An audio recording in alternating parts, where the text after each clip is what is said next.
চোটের কারণে রিদমে ফিরতে সময় লাগছে পেসার শরীফুল ইসলামের, যার প্রভাব পড়ছে পারফরমেন্সেও। বিপিএলে দলের হেড কোচ শন টেটের কাছে থেকে পাচ্ছেন পরামর্শ, কাজ করছেন গতি নিয়েও।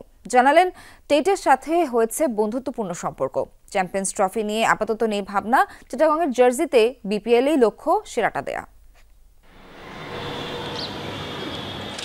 আঙ্গুলের চোটে লম্বা সময় ছিলেন দলের বাইরে, মাঝে খেলেছেন পাকিস্তানের মাটিতে এক টেস্ট। এরপর কুচকির চোটে ভারত সিরিজ মিস করেন পেসার শরীফুল ইসলাম। ফিরেন ওয়েস্ট ইন্ডিজের বিপক্ষে প্রথম টেস্টে। সেখান থেকেই বিপিএলের মঞ্চে খেলছেন চিটাগং কিংসের হয়ে, যদিও এখনও পুরোপুরি ফিরতে পারেননি রিদমে, যার প্রভাবটা দেখা যাচ্ছে পারফরমেন্সেও।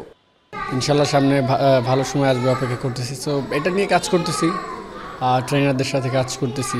যেটা আমার একটা হালকা ব্যথা ছিল সেটা সেরে উঠছে প্রায়। সো এটা স্ট্রং করার জন্য আরও কাজ করতেছি। ইনশাল্লাহ যখন পুরোপুরি সুস্থ হবে তখন আরও, এখনও সুস্থ, বাট যখন পুরোপুরি রিদম আসবে তখন আরও ভালো হবে ইনশাল্লাহ। চোটের কারণে কি মূলত রিদমটা ফিরে পেতে একটু সমস্যা হচ্ছে কিনা?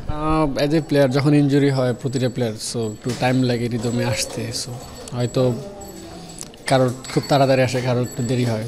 বাংলাদেশের পরের মিশন চ্যাম্পিয়ন্স ট্রফি, যদিও শরীফুলের ভাবনায় আপাতত বিপিএল। এই মঞ্চেই সেরাটা দিয়ে পরের পরিকল্পনা করতে চান এই পেসার। আমাদের দেশে এত ভালো ভালো ফাস্ট বোলার, আমরা একটা সুন্দর কম্পিটিশনের মধ্যে আছি। কম্পিটিশন বলতে ভুল হবে, আমরা সবাই মানে বাংলাদেশ টিমকে ভালো কিছু দেওয়ার জন্য রেডি হয়ে আছে। সো এটা খুব ভালো। আমার অ্যাকচুয়ালি এখন চ্যাম্পিয়ন্স ট্রফি নিয়ে আমি কোনো কিছু মনে করতেছি না, কারণ আমার যেটা বর্তমান খেলতেছি বিপিএল, সেটা নিয়েই ভাবনা আমার। চিটাগং কিংসের হেড কোচ হিসেবে আসা শন টেটের সাথেও কাজ করছেন শরীফুল। জানালেন, গতি নিয়েও পেয়েছেন আলাদা পরামর্শ। আপনার টিমে শন টেট আছে হেড কোচ হিসেবে, কতটুকু শিখছেন বা কি পরামর্শ পাচ্ছেন?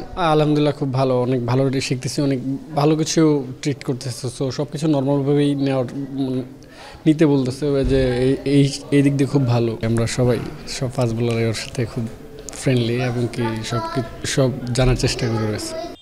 চ্যাম্পিয়ন্স ট্রফির বাকি মাসখানেক সময়। পেসারে ঠাসা টাইগার দলের শরীফুল নিশ্চয়ই চাইবেন বিপিএলের মঞ্চ রঙিন করে জাতীয় দলের জার্সিতে আবারও চেনা রূপে ফিরতে।